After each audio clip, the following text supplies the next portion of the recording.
আসসালামু আলাইকুম ওয়া রাহমাতুল্লাহি ওয়া বারাকাতুহু। আলহামদুলিল্লাহি রাব্বিল আলামিন ওয়াসসালাতু ওয়াসসালামু আলা সাইয়্যিদিল আমবিয়াই ওয়াল মুরসালিন ওয়া আলা আলিহি ওয়া আসহাবিহি আজমাইন। দূরে ও কাছে, দেশে ও বিদেশে যারা আজকের এই ভিডিওটি দেখছেন সকলকে আন্তরিক শুভেচ্ছা ও মোবারকবাদ। সম্মানিত দর্শকবৃন্দ, হজের ধারাবাহিক আলোচনার আজকের ১২তম পর্ব। আজকের ১২তম পর্বে গুরুত্বপূর্ণ আলোচনা বিষয় হলো উমরার তাওয়াফ। গুরুত্বপূর্ণ একটি ফরজ হলো তাওয়াফ করা, বাইতুল্লাহ তাওয়াফ করা। এই তাওয়াফের বিষয় নিয়ে আজকে আলোচনা হবে ইনশাআল্লাহ। সম্মানিত দর্শকবৃন্দ, এর আগের পর্বে আল্লাহর ঘর বাইতুল্লাহর নামকরণ, ইতিহাস এবং ফজিলত এবং বাইতুল্লাহ দেখে দোয়া পাঠ এবং বাইতুল্লাহে দোয়া করা এই বিষয়ে আলোচনা হয়েছে এবং এহরাম বেঁধে মিকাত অতিক্রম করতে হবে, এহরাম ছাড়া মিকাত অতিক্রম করা যাবে না, এই বিষয়ে আলোচনা হয়েছে। অর্থাৎ উমরার গুরুত্বপূর্ণ দুইটি ফরজ এহরাম এবং তাওয়াফ করা। যেহেতু আলহামদুলিল্লাহ আমরা এহরামের বিষয়ে আলোচনা হয়ে গেছে, অর্থাৎ এখন মক্কায় হাজিগণ বা উমরাকারীগণ যখন মক্কায় প্রবেশ করবে, আল্লাহর ঘর বাইতুল্লাহ দেখে যখন মাতাফে প্রবেশ করবে, তখন এই তাওয়াফ, যে উমরার গুরুত্বপূর্ণ একটি রোকন বা ফরজ, সেই তাওয়াফের নিয়তে আল্লাহর ঘর বাইতুল্লাহর সেই চারপাশকে মাতফ বলে, এই সেই মাতফে প্রবেশ করবে। সম্মানিত দর্শকবৃন্দ, তাওয়াফ শুরুর আগে বা তাওয়াফ যখন শুরু করবে এর আগে চারটি কাজ করতে হবে। আমরা যখন মাতফে প্রবেশ করব, অর্থাৎ কাবার যে যে অংশে তাওয়াফ করে সেই অংশে যখন আমরা প্রবেশ করব, তখন সুযোগ থাকলে 2 রাকাত নামাজ, দুখুলুল মসজিদ, 2 রাকাত নামাজ পড়ে তারপরে তাওয়াফের নিয়ত করতে হবে। আমরা এরকম, যদি উমরার তাওয়াফ হয় তাহলে আমরা এরকম নিয়ত করি। তাওয়াফের নিয়ত আমরা আরবিতে করতে পারি, তাওয়াফের নিয়ত আমরা বাংলায় করতে পারি। যদি আরবিতে করি, আল্লাহুম্মা ইন্নী উরিদু তাওয়াফা বাইতিকাল হারাম সাবআতা আশওয়াত তাওয়াফাল উমরাতি ফায়াসসিরহু লি ওয়া তাকাব্বালহু মিন্নি। আবার বাংলায় করতে পারি যে, আল্লাহ আমি উমরার তাওয়াফের নিয়ত করেছি, আল্লাহ আপনি সহজ করে দিন, আল্লাহ আপনি কবুল করে দিন। এইভাবে আমরা তাওয়াফের নিয়াত করে তারপর 2 নম্বর কাজ হলো, তাওয়াফ শুরুর আগে 2 নম্বর কাজ হলো ইজতেবা করা। ইজতেবা হলো আমরা এহরামের 2 কাপড়, একটা ইজার আর একটা চাদর। ইজার তো আমরা লুঙ্গির পরিবর্তে যেটা পরবো এটা হলো ইজার, এবং উপরে যে চাদরের মতো যেটা করি সেটা হলো চাদর। 7 চক্করে আমরা ইজতেবা করব।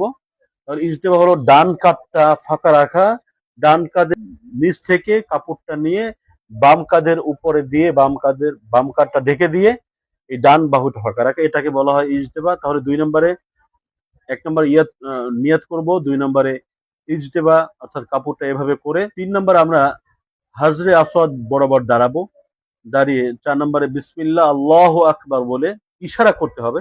যদি আপনি কাছাকাছি থাকেন তাহলে সরাসরি চুম্বন করার সুযোগ থাকলে আলহামদুলিল্লাহ, না থাকলে দূরে থাকলে এরকম কাঁধ বরাবর কান বরাবর হাত উঠিয়ে যেভাবে আমরা নামাজ হাত উঠাই, এভাবে ইশারা করে বিসমিল্লাহ আল্লাহু আকবার বলে আমরা তাওয়াফ শুরু করব। তাহলে তাওয়াফ শুরুর আগে আমরা 4টা কাজ: 1 নম্বরে নিয়াত, 2 নম্বর হলো ইজতেবা, 3 নম্বরে হাজরে আসওয়াদ বরাবর দাঁড়ানো, 4 নম্বরে ইশারা করে বিসমিল্লাহ আল্লাহু আকবার বলে তাওয়াফ শুরু করা। এরপরে তাওয়াফের মধ্যে আমরা আবার 5টি কাজ করতে পারি। 1 নম্বর হলো আল্লাহর ঘর কাবাকে বাম দিকে রেখে ঘোরা, চক্কর দেয়া। 2 নম্বর হলো আমরা রমল করব। যেই তাওয়াফের পরে আমরা খেয়াল করি, যেই তাওয়াফের পরে সাই আছে সেই তাওয়াফে রমল করতে হয়। এখন প্রশ্ন হলো যে রমল কি? রমল পুরুষের জন্য। রমল হলো পুরুষে বীরত্বের সাথে একটু হাত পা দুলে দুলে কুদে কুদে বীরত্বের সাথে হাঁটা, একটু মানে ঘন ঘন করে হাঁটা, মানে ঘন ঘন করে পা ফেলানো এবং বাহু নাড়া দিয়ে বীরত্বের সাথে হাঁটাকে বলা হয় রমল। এরকম প্রথম 3 চক্কর পর্যন্ত রমল করবে পুরুষগণ, মহিলারা এটা করবে না। 3 চক্করের পরে রমল আর করবে না। তাহলে এরকম 2 নম্বরে কাজ হলো রমল করা, 3 নম্বর হলো দোয়া, জিকির আজকার করা, অর্থাৎ বিসমিল্লাহ আল্লাহু আকবার সুবহানাল্লাহ আলহামদুলিল্লাহ এরকম দোয়া পড়া।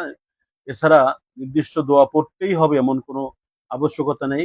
কিন্তু যখন আমরা রুকনি ইয়ামানি থেকে হাজরে আসওয়াদ এই জায়গাটা যখন আসবো, তখন এই দোয়াটা পড়বো আমরা: রব্বানা আতিনা ফিদ দুনিয়া হাসানা ওয়া ফিল আখিরাতি হাসানা ওয়া কিনা আযাবান নার ওয়া আদখিলনাল জান্নাতা মাআল আবরার ইয়া আজিজু ইয়া গফফার ইয়া রাব্বাল আলামিন। চকরি এই জায়গা যখন আসবো তখন আমরা এই দোয়াটা পড়বো।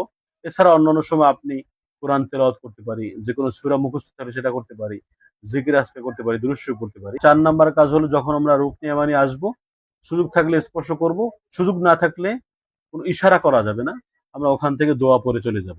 ৫ নাম্বারে আবার হাজরে আসওয়াদ বরাবর এসে আবার বিসমিল্লাহ আল্লাহু আকবার, আবার ওইখানে হাত জাগিয়ে ইশারা করে যদি সুযোগ থাকে স্পর্শ করা, যদি সুযোগ না থাকে আল্লাহু আকবার বলে আবার দ্বিতীয় চক্কর শুরু করা। এইভাবে ১ চক্কর, ২ চক্কর, ৩ চক্কর করে মোট ৭ চক্করের মাধ্যমে তাওয়াফ শেষ হবে। তাওয়াফের মাঝখানে বিরতি দেওয়া যাবে না। ৭ চক্কর একসাথে দিয়ে শেষ করবেন। তাই তাওয়াফের আগে ৪ কাজ, তাওয়াফের মধ্যে ৫ কাজ এবং তাওয়াফ শেষ করে আরো ৩ টি কাজ করতে হবে। ১ নম্বরে আমরা ইজতেবা শেষ করব বা ইজতেবা খুলে ফেলবো। ২ নম্বরে মাকাম ইব্রাহিমকে সামনে রেখে এর পিছনে ২ রাকাত তাওয়াফের ওয়াজিব নামাজ পড়বো।